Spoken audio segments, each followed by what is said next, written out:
Assalamualaikum warahmatullahi ta'ala wabarakatuh. Bismillah, alhamdulillah, wassalatu wassalamu ala rasulillah Muhammad ibni Abdillah wa ala alihi wa sahbihi wa mawalah, amma ba'du. Alhamdulillah, kita sudah belajar beberapa tentang metodologi pembelajaran, baik itu dari definisinya, kemudian 3 konsep penting dalam pembelajaran bahasa Arab, yaitu pendekatan, al-madkhal, dan metode thariqah, dan juga teknik uslub. Di video-video sebelumnya sudah ada perbedaan di antara ketiganya, karena itu memang 3 konsep penting dalam pembelajaran bahasa Arab. Khususnya bagi kita yang hendak ingin mengajar dan juga ingin belajar bahasa Arab, 3 aspek tersebut harus diperhatikan, ya. 3 aspek tersebut harus diperhatikan, terutama bagi seorang calon pendidik, ya. Kebetulan kita lebih spesifik kepada pembelajaran bahasa Arab. Namun 3 konsep ini, baik pendekatan, metode, teknik, ini bisa digunakan untuk seluruh mata pelajaran, untuk seluruh fan bidang keilmuan dalam pembelajaran dan pengajarannya. Karena apa? Untuk mensukseskan pendidikan, transformasi of knowledge kepada siswa itu diperlukan pendekatan, metode, dan teknik. Pada video kali ini kita akan lebih spesifik pada masalah pendekatan, ya. Baik itu macam-macamnya dan bagaimana pendekatan dalam pembelajaran bahasa Arab. Seperti yang kita pelajari kemarin, bahwasanya pendekatan itu adalah sikap atau pandangan tentang sesuatu yang biasanya berupa asumsi atau seperangkat asumsi yang saling berkaitan tentang sesuatu. Di dalam pengajaran bahasa misalnya, pandangan itu merupakan pandangan baik filsafat atau kepercayaan tentang hakikat bahasa atau hakikat pengajaran bahasa yang diyakini dan tidak perlu dibuktikan lagi kebenarannya. Pengajaran bahasa memang pada akhir-akhir ini diwarnai oleh 2 pendekatan yang dianggap sebagai pendekatan utama, yaitu pendekatan mekanis dan juga pendekatan rasionalis. Pendekatan mekanis itu mempunyai sebutan lain, yaitu dengan sebutan empiris, ya, struktural atau behavioris. Ingat, ya, pendekatan mekanis ini memiliki sebutan yang sering familiar di telinga kita, yaitu behavioris. Pendekatan inilah yang melahirkan berbagai metode pengajaran, khususnya di bidang bahasa, seperti metode oral, ya, metode mamikri, memorisasi, dan sebagainya, sebagai bentuk dari muara dari pendekatan itu. Jadi muara dari pendekatan itu adalah sebuah metode. Adapun pendekatan rasionalis itu menghasilkan metode verbal aktif yang merupakan perbaikan dari metode langsung, ya, direct method. Sering kita itu saya perhatikan kebanyakan guru itu lebih banyak menggunakan direct method, metode langsung, karena memang sangat efektif sekali, khususnya pada kasuistik anak-anak, baik itu di tingkat dasar, MI maupun MTS, ya. Kemudian terdapat beberapa macam pendekatan, sehingga terdapat perbedaan pembagian pendekatan antara yang satu dan yang lainnya. Sepertinya seperti siapa tokoh dalam kasus ini, yaitu Ipang misalnya, menjelaskan bahwa pendekatan itu terbagi menjadi pendekatan humanistik, ya, humanistic approach, atau pendekatan teknik, media based approach, pendekatan analisis dan non analisis, dan pendekatan komunikatif, ya, communicative approach. Sedangkan Izan itu membagi pendekatan menjadi 3, yaitu bahasa sebagai sistem, pendekatan all-in-one, dan pendekatan oral. Nah, ini ada beberapa macam pendekatan. Selain yang disebutkan di atas, Zulhanan menjelaskan bahwa terdapat 7 pendekatan yang bisa diajarkan dalam pembelajaran bahasa Arab.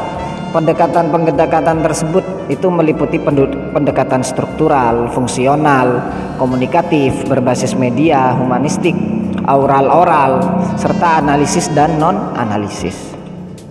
Akan tetapi dari sekian pendekatan yang telah disebutkan barusan, itu setiap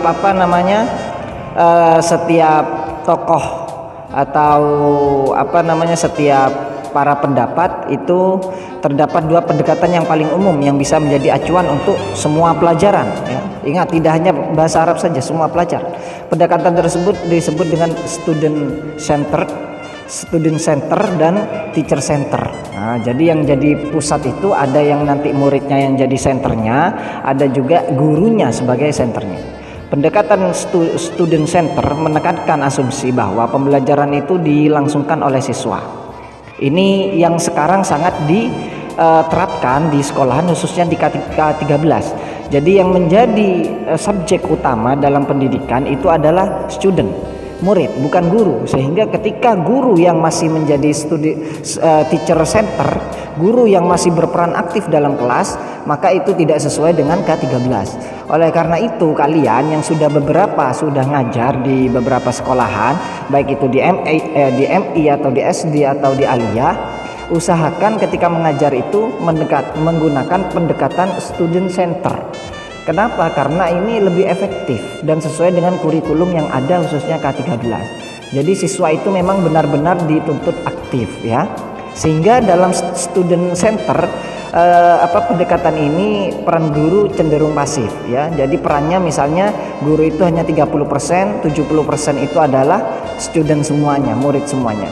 Sama halnya seperti perkuliahan, kita sebagai dosen itu lebih menggunakan pendekatan student center karena memang mahasiswa lah yang harus aktif. Ketika tidak aktif, maka nanti hasil yang didapatkan memang tidak akan maksimal dan sia-sia perkuliahannya. Oleh karena itu kalian juga harus aktif membaca, aktif bertanya, kemudian meluangkan pikiran-pikiran, membuka pikiran-pikiran pada materi-materi yang diajarkan. Karena yang jadi center pusat itu adalah studentnya. Sebaliknya pendekatan teacher center itu menekankan pembelajaran berpusat pada guru atau dosen. Gurulah yang menentukan arah dan tujuan langkah-langkah dan pembelajaran di kelas. Sehingga ini yang paling efektif memang dari pendekatan itu secara umum kan dibagi menjadi dua. Ada student center, ada teacher center. Yang paling efektif itu menurut saya pribadi adalah student center. Karena memang nanti kelas itu akan hidup dan aktif. Kalau itu ditekankan pada teacher center, maka nanti kelas itu akan menjadi monoton, guru juga akan kehabisan tenaga karena lebih terkesan hanya menggunakan metode ceramah. Namun dengan student center kita bisa manfaatkan banyak metode dan juga para siswa itu bisa aktif dalam pembelajaran. Oleh karena itu dalam pendekatan ini kita harus pintar-pintar mengolah kelas ya. Harus pintar-pintar mengolah kelas agar suasana di kelas itu tetap kondusif karena yang jadi pusat itu adalah student. Dan memang ini kebanyakan itu di kelas-kelas yang memang sudah excellent ya. Bagi kelas-kelas yang itu non excellent ini memang banyak kendala ketika itu student center diterapkan.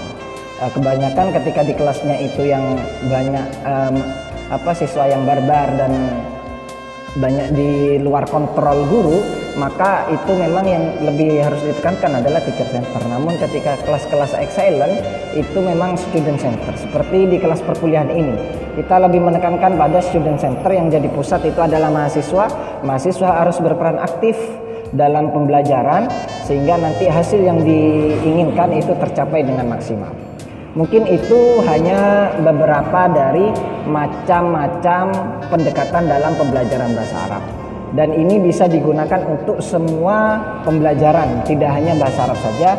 Namun kita di sini membatasi bahasa Arab sebagai sebagai bentuk pembelajaran bahasa, maka kita harus menggunakan pendekatan al-madkhal ya. Sehingga nanti pembelajaran bahasa Arab yang dianggap sulit oleh para siswa itu bisa diterima dengan mudah dan juga sistem pembelajarannya itu baik dan menyenangkan. Mungkin hanya itu yang bisa saya sampaikan. Akhirul kalam. Wassalamualaikum warahmatullahi wabarakatuh.